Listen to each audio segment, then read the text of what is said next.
Hi hello എല്ലാവർക്കും സുഖമാണല്ലോ അല്ലേ. ഇന്ന് നമുക്ക് പെട്ടെന്നൊരു മാങ്ങ ഉപ്പിലിടാവേ.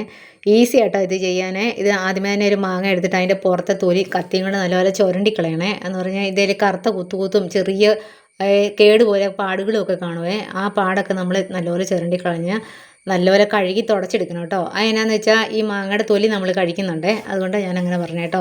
ഞാനിങ്ങനെയാണ് ചെയ്യുന്നത്. എന്നിട്ട് ഇതുപോലെ നീളത്തിൽ അരിഞ്ഞെടുക്കണം കേട്ടോ. ചെറുതായിട്ട് തീരെ കട്ടി കുറയ്ക്കരുത്. നമ്മളിങ്ങനെ ഓരോ പീസ് എടുത്ത് ഇങ്ങനെ പിടിക്കുമ്പോൾ അത് ബലത്തിലിരിക്കണം കയ്യിൽ, അല്ലാണ്ട് ഇങ്ങനെ വളഞ്ഞു പോകുന്ന പോലെ ഇരിക്കരുത്. അത് പിറ്റേ ദിവസമൊക്കെ ആകുമ്പോഴത്തേനും അരിഞ്ഞു പോകും കേട്ടോ. പിന്നെ ഓരോ മാങ്ങയൊക്കെ ഇട്ട് വെക്കുവാണെങ്കിലും കുഴപ്പമൊന്നുമില്ല. പിന്നെ ഓരോരുത്തരും ഓരോ രീതിയിലാണല്ലോ കഴിക്കുന്നത്. ഇവിടെ എന്ന് പറഞ്ഞു കഴിഞ്ഞാൽ ഇതിപ്പോൾ ഒരു മാങ്ങ അരിഞ്ഞിട്ട് കഴിഞ്ഞാൽ അപ്പം തന്നെ തീർക്കും. ഇതുപോലെ ആവരുതേ, ഇച്ചിരൂടെ കട്ടിക്ക് അരിഞ്ഞെടുക്കണം കേട്ടോ. അപ്പോൾ ചിലവരെന്നൊക്കെ പറഞ്ഞാൽ ഒരു പീസ് ഒരു ദിവസം കഴിക്കുക, അങ്ങനെയൊക്കെ കഴിക്കുന്നവരുണ്ടല്ലോ. അങ്ങനെയൊക്കെ ആകുമ്പോൾ ഇച്ചിരി കട്ടിക്ക് തന്നെ അരിഞ്ഞിടണം, അല്ലെങ്കിൽ അത് ഈ ഉപ്പിൻ്റെ അകത്തൊക്കെ കിടന്ന് അലിന്ന് പോകും. അതുകൊണ്ട് പറഞ്ഞാണ് ഇത് ചോറിൻ്റെ കൂടെയൊക്കെ കഴിക്കാൻ നല്ലതാണ് കേട്ടോ. പിന്നെ തീരെ പച്ചമാങ്ങ അല്ലാണ്ട് ഒന്ന് പഴുക്കാൻ, അപ്പം തീരെ പച്ചയെന്ന് കളർ മാറുന്ന ഒരു സ്റ്റേജ് ഉണ്ടല്ലോ, മധുരവും കാണുകയില്ല, എന്നാൽ അങ്ങനെ ഒരു അവസ്ഥയിലുള്ളത് ഇടുക കേട്ടോ നല്ലത്. ഇതുപോലുള്ളത് എന്നിട്ട് ഇത് നമ്മൾ ഏത് പാത്രത്തിലാണോ ഇടാൻ ഉദ്ദേശിക്കുന്നത് ആ പാത്രത്തിലോട്ട് ഇട്ടിട്ട് അതിൻ്റെ തൊട്ട് നമുക്ക് ആവശ്യത്തിന് ഉപ്പും, ഞാനിപ്പോൾ കാശ്മീരി ചില്ലി ആട്ടോ ഇടുന്നത്, എരിവ് കുറച്ച് വരാൻ വേണ്ടിയിട്ടാണ്. പക്ഷേ അച്ചാർ കൂടി ഇടുന്ന കേട്ടോ ഒന്നുകൂടെ നല്ലത്. അപ്പോൾ ആ കായത്തിൻ്റെ ടേസ്റ്റും ഒക്കെ കൂടെ വരുമ്പോൾ നല്ല സൂപ്പർ ടേസ്റ്റാണ്. ഇതിപ്പോൾ പിള്ളേർക്ക് കഴിക്കാനായിട്ട് ഉണ്ടാക്കുന്നതാണ്. പിള്ളേർക്ക് ഭയങ്കര ഇഷ്ടം കേട്ടോ. എന്നിട്ട് നമ്മളതിങ്ങനെ കുലുക്കി അങ്ങോട്ട് വെച്ച് കഴിഞ്ഞാൽ നമ്മുടെ ഇത്രേ ഉള്ള പരിപാടി.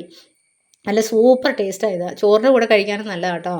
അപ്പം അച്ചാർ പൊടി ഇടുമ്പോൾ നമുക്ക് കൂടുതൽ പിന്നെ ഈ അച്ചാർ പൊടിക്ക് അറിയാമല്ലോ, കായത്തിൻ്റെ ടേസ്റ്റൊക്കെ ഇടുമ്പോൾ കുറച്ച് കൂടുതൽ ടേസ്റ്റാണ്. ഇതിപ്പോൾ ഇപ്പം തന്നെ കഴിക്കാൻ നല്ല ഇത് കണ്ടോ, ഇതിൻ്റെ അടിയിൽ വെള്ളമൊന്നുമില്ലല്ലോ. കുറച്ച് കഴിയുമ്പോഴത്തേനും ഈ മുളക് പൊടിയും ഈ ഉപ്പിൻ്റെ എല്ലാത്തിനെയും കൂടെ അങ്ങ് നല്ലപോലെ കുതിർന്ന് വെച്ചാൽ ആ ഉപ്പിൻ്റെ ഇതെല്ലാം കൂടെ കൂടി ഈ മാങ്ങയുടെ നീരും എല്ലാം കൂടെ അടിയിലോട്ട് കുറേ ചാറ് പോലെ വരുവേ. ഭയങ്കര ടേസ്റ്റാണ് കേട്ടോ. ഇതിപ്പോൾ ഞാൻ വൈകുന്നേരം ഉണ്ടാക്കി വെച്ചിട്ട് നാളെ രാവിലെ എടുക്കാൻ വേണ്ടിയിട്ടാട്ടോ. നാളെ രാവിലെ മുതലൊക്കെ എടുക്കാമെന്ന് ഓർത്താൽ, പക്ഷേ ഇപ്പം മേലെ ഇത് തിന്നാൻ തുടങ്ങുവേ.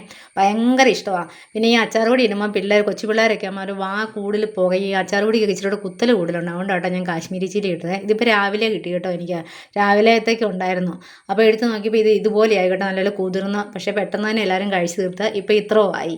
അപ്പോൾ എല്ലാവരും ഉണ്ടാക്കി നോക്കണേ. ഇഷ്ടപ്പെട്ടാൽ ലൈക്കും ഷെയർ സബ്സ്ക്രൈബും ഒക്കെ ചെയ്ത് കമൻറ്റൊക്കെ ഇട്ട് സപ്പോർട്ടൊക്കെ ചെയ്യണം കേട്ടോ.